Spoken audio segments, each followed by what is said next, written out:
बिस्मिल्लाहिर्रहमानिर्रहीम। अस्सलामु अलैकुम नाजरीन। सवाल एक ही है कि क्या काजी फायज ईसा और मुस्लिम लीग नून की जो हुकूमत है, मुस्लिम लीग नून, उनके रास्ते जुदा हो गए हैं। इसके साथ साथ हामिद रजा साहब का भी एक बड़ा ऐलान है, उस हवाले से भी गुफ्तगू करेंगे। सदीक जान हमारे साथ मौजूद हैं। सदीक जान साहब, फैसला वापस हुआ, क्या खबरें हैं? सर जी, मामला ये है कि काजी साहब और नून लीग की मोहब्बत तो बहुत बहुत बहुत ज़्यादा थी और उस मोहब्बत में, उस अकीदत में जो है हमने देखा कि उसी मोहब्बत में काजी साहब ने जो पीटीआई के साथ किया, वो सिर्फ ये जो हम शुरू में बात होती थी ना कि काजी साहब की नफ़रत है पीटीआई के साथ, वो सिर्फ नफ़रत में इतना कुछ नहीं होता। एक नफ़रत भी थी और साथ दूसरी साइड की मोहब्बत भी थी। उस मोहब्बत में फिर ज़्यादा उन्हें रगड़ा है। देखें, पहली बात तो ये चौसब ये बात करनी चाहिए कि बड़ी नून लीग ने बेवफाई किया काजी साहब के साथ। और ये रात फैज़ान साहब के साथ मैं कर रहा था वीडियो, तो मैंने उसमें ये बात कही कि नून लीग ने छुरा घोंपा है काजी फायज साहब की पीठ में और बड़ी ज़्यादती की है, बड़ी ज़्यादती की है। और वो अब काजी साहब जो है वो कहेंगे, जब नून लीग वालों का दोबारा पैगाम आएगा तो काजी साहब कहेंगे कि आ तो जाते मगर तुम्हारे ख़त, आ तो जाते मगर तुम्हारे ख़त अहले कूफा से मिलते जुलते हैं। तो इन्होंने वही काम किया है नून लीग ने काजी साहब के साथ। तो काजी साहब आप तो इन पे मुझे नहीं लगता एतबार करेंगे, लेकिन जहाँ पे ये मसला है कि वो एतबार नहीं करेंगे इन पे, वहीं पे मसला एक और भी है कि ये दावे किए जाते रहे कि ये बहुत ज़्यादा कहा जाता था और ये नून लीग वाले बैठ के और मुख्तलिफ जगहों पे ऑफ कैमरा दावे करते थे कि काजी साहब दिन में अपनी फैमिली को इतनी कॉल्स नहीं करते। ये जब जज थे, चीफ जस्टिस अभी नहीं बने थे, अब चीफ जस्टिस बनने के बाद मुझे नहीं पता, तो उसको कहते थे काजी साहब एक दिन में अपनी फैमिली को इतनी कॉल्स नहीं करते होंगे जितनी वो आज़म नज़ीर तारड़ को करते हैं। ये बात नून लीग कहा करती थी, दावे किया करते थे। और फिर हमने देखा भी सही कि इसीलिए काजी साहब जो है वो उन्होंने एक ग्रुप बनाकर उमरता बंदयाल साहब को कमज़ोर किया। फिर जो कुछ उन्होंने किया चीफ जस्टिस बन के भी, जो एजाज़ुल हसन साहब के हवाले से किया, जो मज़ाहिर नकवी साहब के हवाले से किया, जो कुछ वो करते रहे वो किसी से ढका छुपा नहीं है। अब मसला ये है कि काजी साहब ने तो वफ़ा की है और मोहब्बत में वफ़ा अगर किसी ने देखनी है और मिसाल देनी है तो वो काजी साहब की दी जा सकती है कि कोई कह सकता है कि मुझसे ऐसी मोहब्बत करो जैसे काजी फायज ने मुस्लिम लीग नून से किया।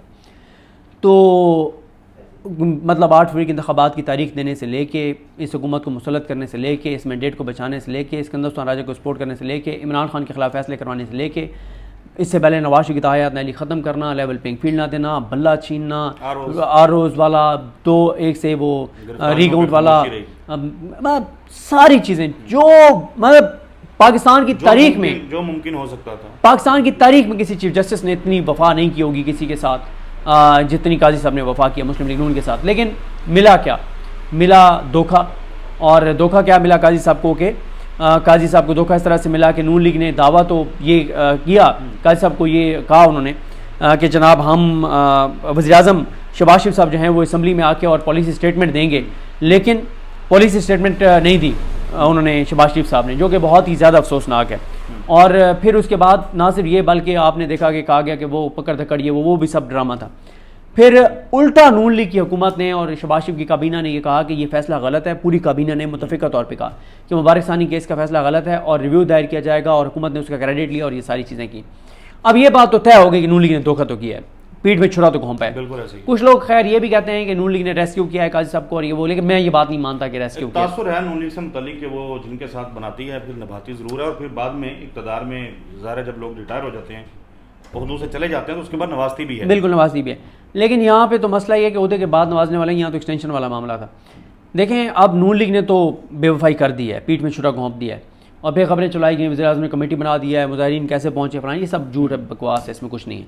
अब सबके जहनों में ये सवाल है कि क्या काजी फायज साहब और नून लीग के रास्ते जुदा हो गए? अभी इसका फैसला नहीं आप कर सकते, क्योंकि इसकी 3 रीज़न्स हैं। पहली रीज़न तो ये है कि हम अभी मतलब ये जो कुछ लोग बात कर रहे हैं उसको बिल्कुल रूल आउट तो 100% तो नहीं कर सकते ना, कि हो सकता है भाई नून लीग ने काजी साहब को सेव किया हो इस सारे में कि खुद से ये मतलब वो करके, और काजी साहब को कि यार काजी साहब ने कहा कि क्योंकि वफाकी हुकूमत की दरख्वास्त आई है, बजाय इसके कि ये टीएलपी की दरख्वास्त आती या मौलाना साहब की आती या किसी और आलम दीन की आती, मुफ्ती शेर खान साहब की आती, या तासुर ये भी किया कि भाई पार्लियामान से कोई चीज़ आई है तो उसको इज्जत दी है। हाँ, तो एक तो अभी हम इसको रूल आउट नहीं कर सकते, लेकिन इसके चांसेस बहुत कम है। दूसरा यह है कि अगर ये लड़ाई हो गई है तो क्या काजी साहब अब इस पोजीशन में है कि वो नून लीग को फिर मज़ा चखाएं, अपने हलफ के साथ वफा करना शुरू कर दें, आइन के साथ चलना शुरू कर दें, पाकिस्तान के साथ चलना शुरू कर दें, पाकिस्तान के लोगों के साथ चलना शुरू कर दें, और ट्रिब्यूनल वाला केस लगा के और उड़ा दें वो जो इनकी इलेक्शन कमीशन की अपील है उसको मुस्तरद कर दें और कहें कि जो ट्रिब्यूनल में जजेस मलिक शहजाद साहब ने दिए थे वही होंगे। क्या वो ऐसा करेंगे? पहला सवाल। नैब तरमीम का फैसला क्या वो जल्दी दायर करेंगे? क्या वो पीटीआई के जो 9 मई के जो पीटीआई के वर्कर्स इस वक्त अभी तक मिलिट्री कोर्ट्स में नहीं, जो बाकी अदालतों में इनकी ज़मानतें मुस्तरद हुई हैं जेलों में, क्या उनके केस जल्दी लगाएंगे? क्या मिलिट्री कोर्ट वाला केस लगाएंगे? क्या 8 फरवरी के इन धांधली वाला केस लगाएंगे? ये वो सवालात हैं जिसका जवाब हमें अगले 15-20 दिन ही मिलेगा। ख़ास तौर पे इसका जवाब अभी फौरी तौर पे तो नहीं मिल सकता, मतलब आज से कोई 15 दिन बाद मिलना शुरू होगा इसका जवाब, क्योंकि उसकी रीज़न ये है कि सितंबर के दूसरे हफ्ते से जजेस ने आने हैं। तो अभी इस सवाल का जवाब कैटेगोरिकली नहीं दिया जा सकता कि क्या ये रास्ते इनके जुदा हो गए नहीं हो गए, क्योंकि देखें ना, काजी साहब ने जो इन्वेस्टमेंट टाइम की है शरीफ ख़ानदान के साथ, वो क्या ऐसे छोड़ दें? क्योंकि मसला यह है कि काजी साहब ने बहुत सी फेवर्स तो ली हैं शरीफ ख़ानदान से ना, इडाक जजेस अपने दोस्त लगवा लिए, सरदार तारिक मसूद और मज़हर आलम मियां खेल, उनको उससे पहले मज़हर आलम मियां खेल साहब को एक नौकरी पे रख लिया था निगरान हुकूमत ने। फिर काजी साहब के दोस्त मकबूल बाकिर साहब को वहाँ उन्होंने वज़ीर आला निगरान लगा दिया, और पता नहीं कितनी फेवर्स ली होंगी, पता नहीं क्या कुछ हुआ होगा, अल्लाह की ज़ात बेहतर जानती है। और अगर नून लीग के जो लोग ऑफ कैमरा ये दावे करते थे कि काजी साहब जब जज थे, सीनियर प्यूनी जज थे बंदयाल साहब के दौर में, तो वो बहुत कॉल्स किया करते थे आज़म नज़ीर साहब को। और मैं आपको बताऊँ, ये नून लीग ना बहुत ये करती है। इन्होंने नून लीग ने जो उनके अरशद मलिक साहब के साथ किया था कि उनको बुलाया मुलाकात के लिए और वो सारी रिकॉर्डिंग कर ली। अब एक ऐसी शख्सियत की ऑडियो नून लीग ने रिकॉर्ड की जो कभी जारी होगी तो बड़ी हलचल मचेगी, पीटीआई वालों के दिल टूटेंगे। अच्छा पीटीआई वालों के दिल टूटेंगे एक ऑडियो जब सामने आएगी कि किसने कॉल की थी, शरीफ ख़ानदान के किस मेंबर को कॉल की थी और किस मकसद के लिए की थी, तो पीटीआई वालों के भी दिल बड़ा अफसरदा होगा कि यार हम क्या सोचते थे। अच्छा, ये मेरे इंटरेस्ट का मामला जो है ना, ज़्यादा ये वाला आपको बताएं कि जब इस तरह की कोई खबर हो।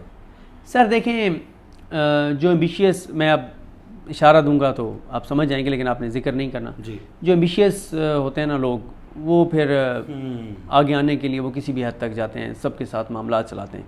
तो इसलिए मैंने कहा कि पीटीआई का दिल टूटेगा जब वो ऑडियो आएगी। और वो ऑडियो रिकॉर्ड कैसे हुई?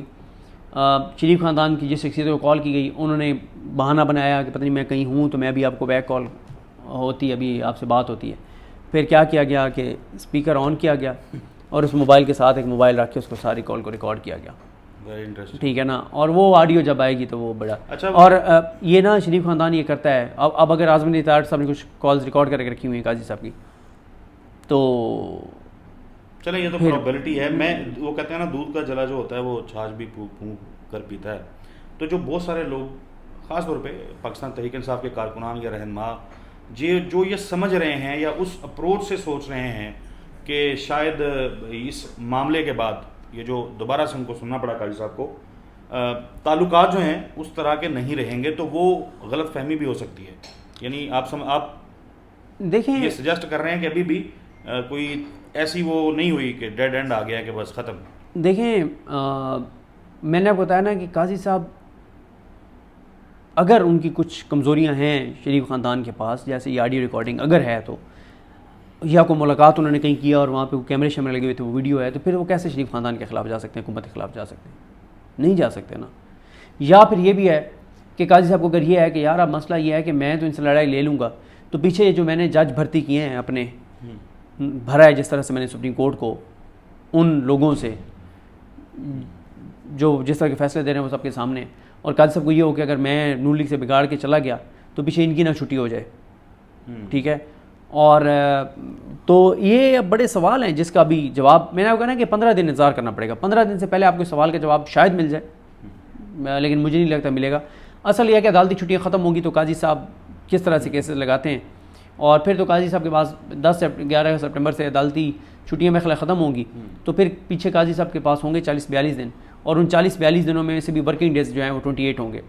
जिस चीफ जस्टिस के पास 28 वर्किंग डेज रह जाएंगे तो वो फिर फैसला हो जाएगा ना। इसलिए हर आने वाले दिन के साथ चीज़ों में आपको क्लैरिटी जो है वो नज़र आएगी।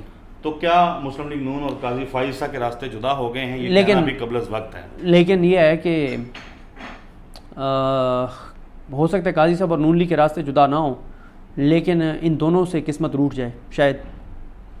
अगर अडयाला जेल का जो गेट नंबर 1 है, जहाँ से दो ही तरह के लोग जाते हैं, एक पुलिस वाले जाते हैं और एक कोई और जाते हैं।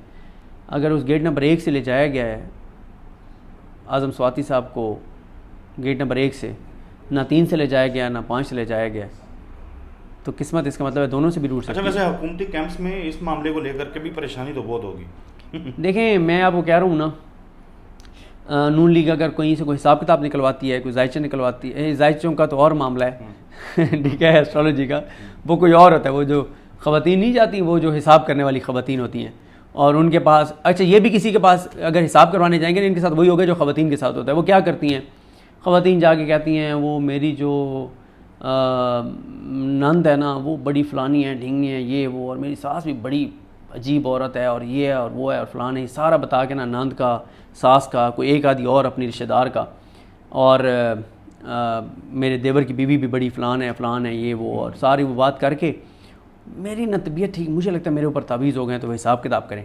तो वो हिसाब किताब करने वाली इतनी तो उसकी असेसमेंट होती है कि वो ना देखती है कि इसको सबसे ज़्यादा किस पे इसको शक है ना, और वो हिसाब किताब निकाल के ना वो कहती है जी फ़लान ने ये किया है, लेकिन तुमने घबराना नहीं है।